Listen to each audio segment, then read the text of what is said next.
پاک عرب تعلقات انتہائی اہمیت کے حامل ہیں۔ عرب دنیا کے لیے پاکستان جغرافیائی، اسٹریٹجک اور افرادی قوت کے نقطہ نظر سے خاصا اہم ہے۔ مستقبل کے سپر پاور چائنا اور ہندو شدت پسند ملک ہندوستان اور عربوں کے درمیان پاکستان ہی سد سکندری اور آخری مضبوط چٹان ہے، جبکہ عرب ممالک سرمایہ کاری کے حوالے سے پاکستان کے لیے اہم ہیں۔ ان ممالک میں پاکستان کے لاکھوں افراد نوکریاں کر کے زر مبادلہ پاکستان بیچتے ہیں۔ یہی وجہ ہے کہ پاکستان میں حکومت کسی بھی پارٹی کی ہو، تخت نشین کوئی بھی ہو، آمریت ہو کہ جمہوریت، عالمی عرب سے بہتر تعلقات کے لیے پاکستان ہمیشہ کوشاں رہا ہے۔ اسلام آباد کے ایوانوں میں 2018 کے انتخابات کے بعد تحریک انصاف فروکش ہوئی، نئے پاکستان کا نعرہ بلند ہوا، دارالحکومت کے مختلف حلقوں میں چمگوئیاں شروع ہو رہی تھیں کہ شاید اب کی خارجہ پالیسی میں تبدیلی آئے اور عرب ممالک کی بجائے ایران کو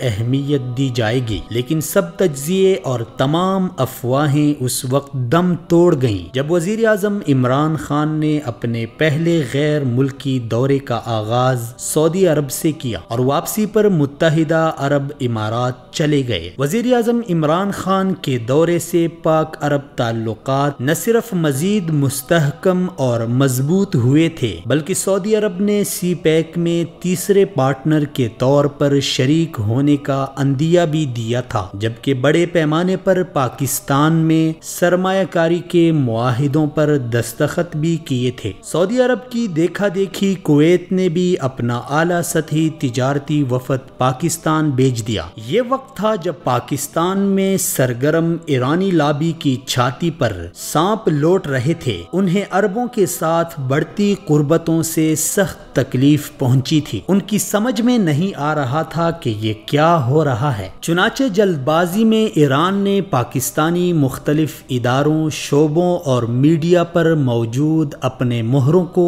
متحرک کیا۔ انہیں ٹاسک دیا گیا کہ کسی طرح بھی پاک عرب تعلقات کے درمیان غلط فہمیاں پیدا کی جائیں، بڑھتے تجارتی معاہدوں میں رخنا ڈالا جائے۔ 20 گریڈ کے سرکاری افیسر زرار حیدر نقوی کو اس کے ایرانی آقاؤں کی طرف سے ٹاسک ملا کہ کویتی وفد کے سربراہ کے بیگ میں جاسوسی چپ لگائی جائے۔ زرار حیدر نقوی نے سربراہ کا بیگ اٹھایا اور جاسوسی چپ لگا کر رکھنے سے پہلے ہی وہ سیکیورٹی کیمروں کی نظر میں آ گیا۔ زرار حیدر نقوی کو پاکستانی انٹیلیجنس اداروں نے گرفتار کیا۔ دوران تفتیش زرار حیدر نقوی نے ہوشربا انکشافات اور اعترافات کیے کہ وہ ایرانی خفیہ ایجنسی کے لیے کام کرتا ہے۔ ایرانی خفیہ ایجنسی یہ جاننا چاہتی تھی کہ کویتی وفد اور پاکستان کے درمیان کون کون سے معاہدوں پر دستخط ہوتے ہیں،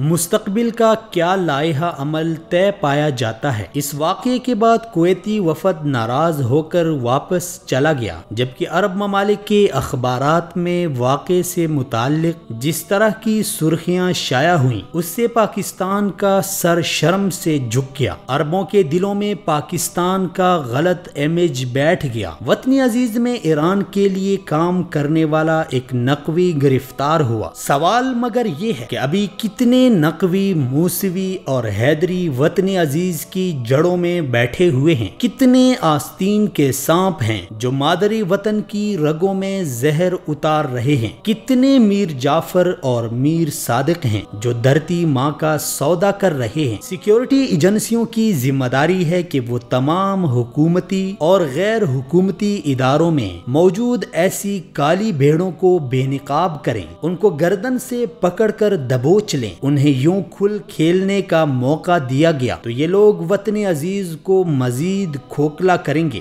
زرار حیدر نقوی کے معاملے میں ایران سے بھی دو ٹوک بات ہونی چاہیے کہ شیشے کے محل میں رہتے ہوئے ہمسائے کے گھر پتھر پھینکنا کتنی بڑی حماقت ہوتی ہے۔